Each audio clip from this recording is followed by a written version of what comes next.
All right, today we're going to play with this art form known as Pointillism. Pointillism is where you make little dots, kind of like stippling when we did modeling and shadings, but instead of doing dots of gray and put them close together where you want them dark and further apart where you want them light, you're going to make dots out of color, and where you want it to be, you're going to try to mix colors together. So dots, if you want to have blue and yellow dots together, it'll make green. So I'm just going to put a bunch of yellow dots really close together.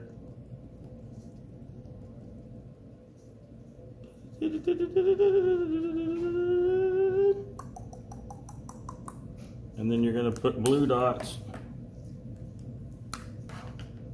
scattered out amongst it. And from far away it'll look like green. And if I just kept doing that, and just like with stippling, if I wanted it to be dark, I would put the blue dots closer together.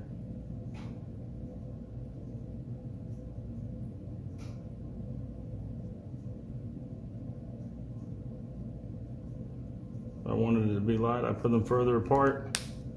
And if I wanted it to look more green, I would just keep going, and you can kind of see how it's making green just where the yellow and the blue touch. Where I want it to be lighter yellow, and put the yellow dots closer together. Or lighter green, I want it to be the yellow dots closer together and the blue dots further apart. And that's how you make, I guess that kind of looks like an apple. And if you wanted to just keep the magic going, I could come up here and get a dark, like a black, and I can put some details around the edges. I can even come in here and put some shadows. It's starting to look like a tennis ball. I didn't plan that, but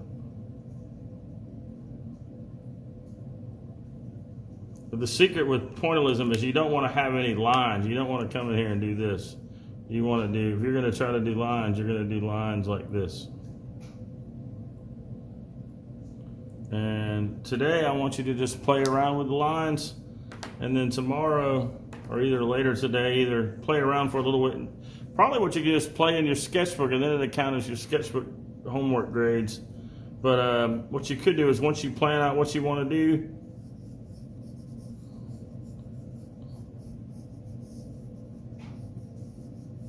I always draw eyeballs, I don't know why. But you can kind of lightly sketch out what you want, and then you can start coloring it.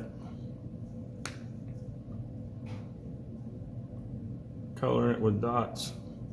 And with the markers, doing pointillism with the markers, it's really good. Even if you're using paint, it's really good to do the light colors first and the dark colors last. So think about laying out the color, and then put all the details later with the darker colors. And I wouldn't use black until the very end if you're going to use black, because if you use black and then you try to get like a really pretty orange or yellow or red, it'll make it really dark and smear. So just put let the dark colors go on last.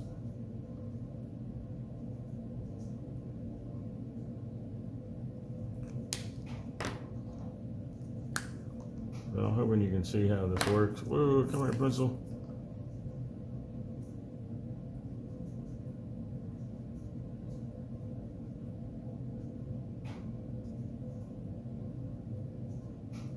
And it takes a while to do this, but we're not in a hurry. We're gonna work with this all week, or at least for the first half of the week. Practice on Monday. Start working your magic on Tuesday. I think Tuesday's our long day in here. Hopefully by Wednesday this will be done and posted on your website. And the cool thing about dots, if you want it to be white, you just leave it blank. If you're on white paper, that is. See, we put a little bit of brown in there. This table is not level.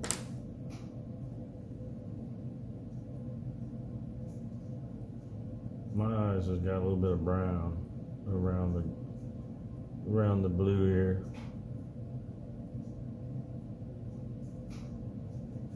Let's see.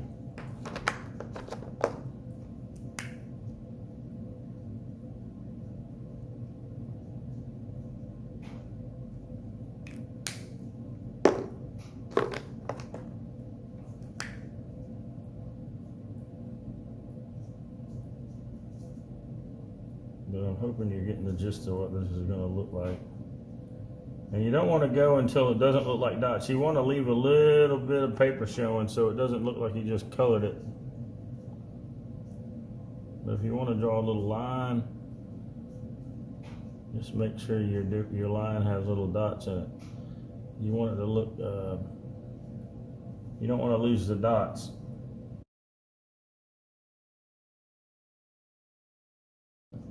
And you can always go back if you add dark and it gets too doesn't look finished. You can always go back in here and add you some more color.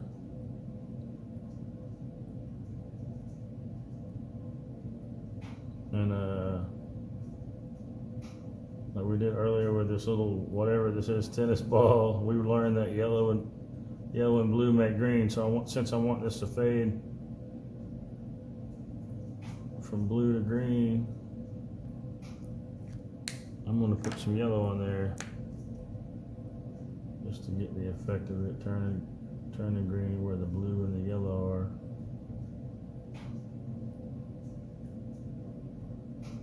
And I'm leaving that white so it looks like a glare on there. Well, there you go. That's an example of an eyeball. What y'all wanted to do today is practice, do a couple little color pattern things. See if you can go from a dark where the dots are close together, and then have them slowly get further apart. But see if you can get a fade from dark to light, playing with colors. And hopefully some of y'all have your own markers. If you don't, I'm going to have these markers at the front of the room. Just whichever markers you use, make sure you wipe them off. Put them on that blue rack in the front of the room, all right? And there's also markers in the drawers over there by the sink. Do the same with them. Try not to contaminate each other with markers. And there's some, the cleaner over there, you can wipe them off and let them dry on that blue cart and then put them back. And that's about it. Signing out.